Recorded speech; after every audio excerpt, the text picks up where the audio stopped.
Bismillahirrahmanirrahim. Assalamualaikum warahmatullahi wabarakatuh. Materi selanjutnya kita akan membahas tentang pemeriksaan perkara di pengadilan negeri.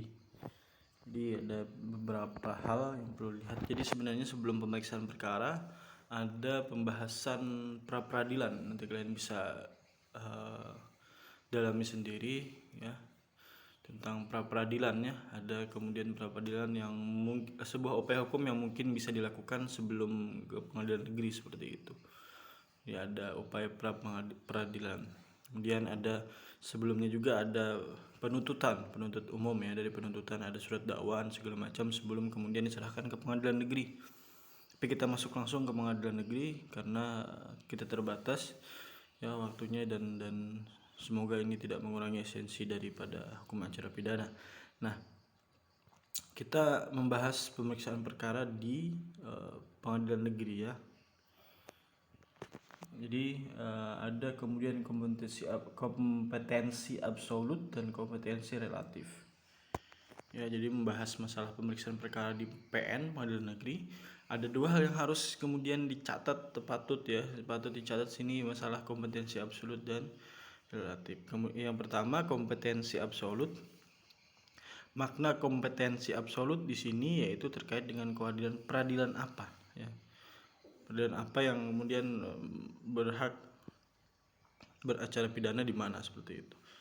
Jadi berdasarkan Undang-Undang Nomor 848 Tahun 2009 tentang kekuasaan kehakiman, maka dalam bab 3 tentang pelaku kekuasaan kehakiman bagian ke-1 umum pasal 18 disebutkan bahwa kekuasaan kehakiman dilakukan oleh sebuah Mahkamah Agung dan badan pengadilan negeri di bawahnya dalam lingkungan peradilan umum, lingkungan peradilan agama, peradilan militer, lingkungan peradilan tata usaha negara oleh sebuah Mahkamah Konstitusi.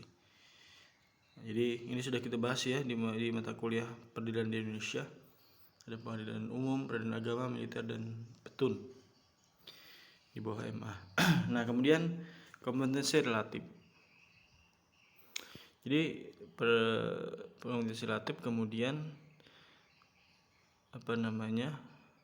fokus pembahasannya terkait dengan pengadilan mana ya. Pengadilan mana. Jadi kewenangan mengadili berdasarkan pasal 84 sampai 86 KUHP disebutkan bahwa kemudian pengadilan umum ya yang berhak untuk beracara di mana kita beracara, yaitu di pengadilan umum atau pengadilan negeri. Berdasarkan locus delicti, kemudian berdasarkan domisili sebagian besar saksi. Ya, ini di mana PN yang berhak kemudian berdasarkan penetapan dan keputusan pasal 85 KUHP ya.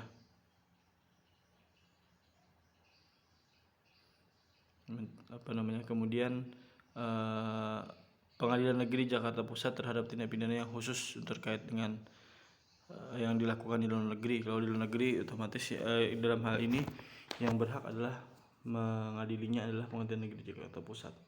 Ini kompetensi absolut dan relatif juga sudah kemudian mungkin banyak dibahas juga. Nah, kita masuk ke pendapat pengadilan setelah menerima pelimpahan berkas dari PU. Jadi sebelumnya ada penuntutan umum ya. Jadi lalu setelah penuntut umum sudah membuat surat dakwaan dan lain-lain diserahkan kepada pengadilan negeri. Ada dua kemungkinan sikap ketua pengadilan negeri setelah menerima pelimpahan perkara dari penuntut umum dengan membaca pasal 147 sampai 152. Yang pertama, termasuk wewenang pengadilan yang dipimpinnya.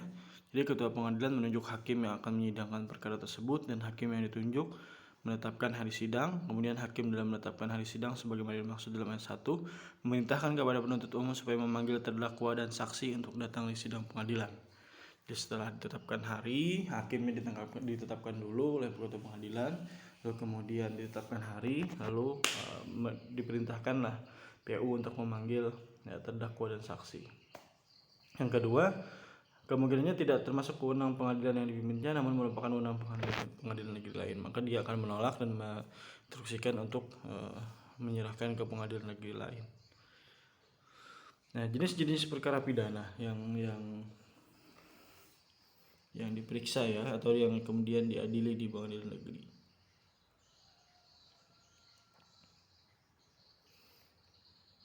Pertama, perkara pidana biasa. Nah, hal ini diatur dalam pasal ya. Kemudian perkara singkat, perkara acara cepat. Nah, itu adalah macam-macam itu jenis-jenis dari perkara. Nah, kemudian kalau acara biasa, penerapan dan pembuktiannya hukumnya biasa tidak sederhana. Kalau singkat, mudah, biasa. Misalkan yang singkat itu pelanggaran lalu lintas, itu contohnya ya.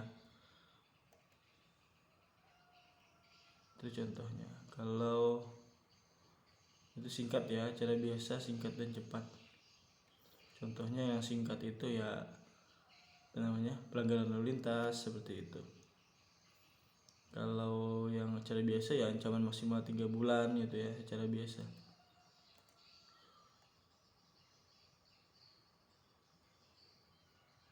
Nah, acara pemeriksaan perkara pidana biasa di pengadilan negeri pertama ini susunannya ya. Pembukaan sidang, pemeriksaan identitas terdakwa, pembacaan surat dakwaan, eksepsi ya, kemudian tanggapan atas eksepsi oleh penuntut umum, kemudian vonis selah atau eksepsi atas eksepsi, kemudian pemeriksaan saksi dan barang bukti. Ya ini, kemudian pemeriksaan terdakwa, requisitoire, pledoi, replik, duplik, putusan. Itu susunannya ya.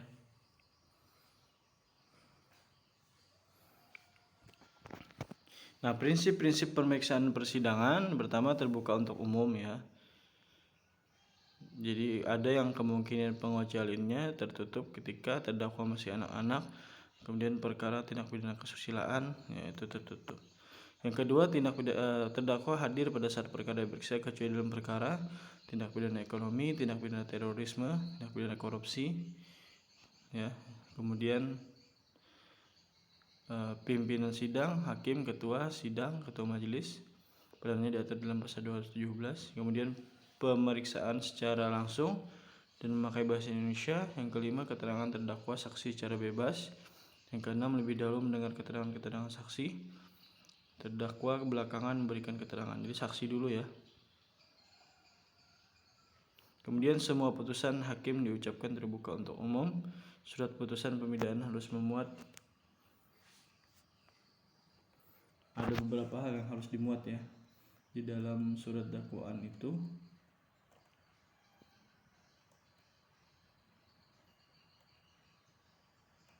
Nah, memuat pertama kepala putusan, kemudian nama lengkap, ya identitas surat putusan lah.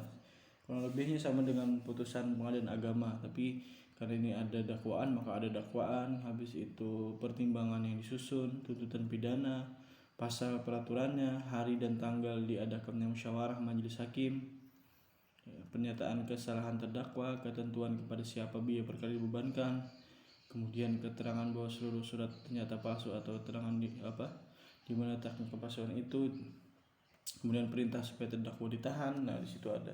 Kemudian hari dan tanggal putusan dan tidak dipenuhinya ketentuan dalam ayat. Itu ada coba dilihat putusan-putusan pidana seperti itu ya susunannya. Ya, putusan bersifat formal. Ini pertama, tidak berwenangnya pengadilan untuk memeriksa suatu perkara. Kemudian dakwaan, surat dakwaan PU batal demi hukum, dakwaan PU dapat diterima. Kemudian putusan yang berisi penundaan perkara. Kalau putusan yang bersifat material itu ada pemidanaan, pembebasan, pelepasan dari segala tuntutan. Jadi yang bersifat material itu boleh jadi hasilnya dipidana atau dibebaskan atau pelepasan dari segala tuntutan hukum. Jadi itu kemudian macam-macam putusan ya perkara di pengadilan agama. Sekian, semoga bisa ditelaah lebih jauh dan dipahami, semoga bermanfaat. Assalamualaikum warahmatullahi wabarakatuh.